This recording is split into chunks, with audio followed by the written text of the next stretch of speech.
మీరు ఫలించేవారుగా ఉండాలి. ఎప్పుడు కూడా మీరు ఫలించాలి అని అంటే దేవుడు చెప్తున్నాడు, రే యోగ్యమైన మంచి మనసుతో నువ్వు వినాలి. అలాంటి మనసుతో మీరు వింటున్నారా వాక్యం? ఒకసారి మీ గుండెల మీద చేసుకోండి, ఒక్కసారి కళ్ళు మూసుకోండి, మీకు అర్థం అవుతుంది మంచి మనసుతో మీరు వాక్యం వింటున్నారో లేదో మీకు తెలుస్తుంది. రెండోది చెప్తున్నారు చూడండి, ఆయన దానిని అవలంబించి, అమ్మో చూసారా, రెండోది అబ్బాయి నేనైతేనండి అసలు నాకు అన్న మీద నాకు ఏ విధమైన కోపం లేదండి, ఆయన ఎప్పుడు మంచి మాటలు చెప్తుంటాడండి, మంచిగా వినాలనుకుంటానండి, మంచిగా వింటానండి, కాకపోతే ఏంటంటే పాటించలేనండి అంతే.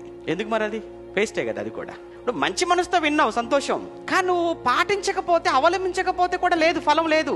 కనుక ఒకటి వినాలి, వినేది ఎలాంటి మనసుతో వినాలి? ద్వేషభావంతో వద్దు, మంచి మనసుతో వినాలి. రెండోది దానిని అవలంబించాలి.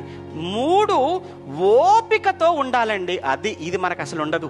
ఒక మాట మీకు తెలుసండి, ఈరోజు మొక్క నాటారండి, తెల్లారేసరికి అయ్యో పూలు రాలేదు ఏంటని ఈరోజు చెట్టు నాటారండి, తెల్లారే వెళ్ళేసరికి ఏంటంటే కాయలు లేవు ఏంటండి అని అంటారా? ఈరోజు ఉద్యోగంలో జాయిన్ అయ్యావు, ఏంటండి జీతం వేయలేదనంటే అని బుద్ధిందా నీకేమైనా? ఇయ్యాలి కదా జాయిన్ అయ్యావు, నెల రోజులు అయితే కదా జీతం వస్తుంది. నెల రోజులు డ్యూటీకి వెళ్ళాలా, ఓపిక పట్టాలా? లేదండి ఈరోజు వెళ్ళానంటే నాకు సాయంత్రం ఎలా వస్తుంది? ఓపిక ఉండాలి కదా. కనుక వాక్యం మంచి మనసుతో వినాలి ఒకటి. రెండు దానిని నువ్వు అవలంబిస్తూ ఉండాలి. మూడు అలా అవలంబిస్తూ ఓపిక కలిగి ఉంటే తప్పనిసరిగా నువ్వు కూడా ఏమవుతావు? ఫలిస్తావు.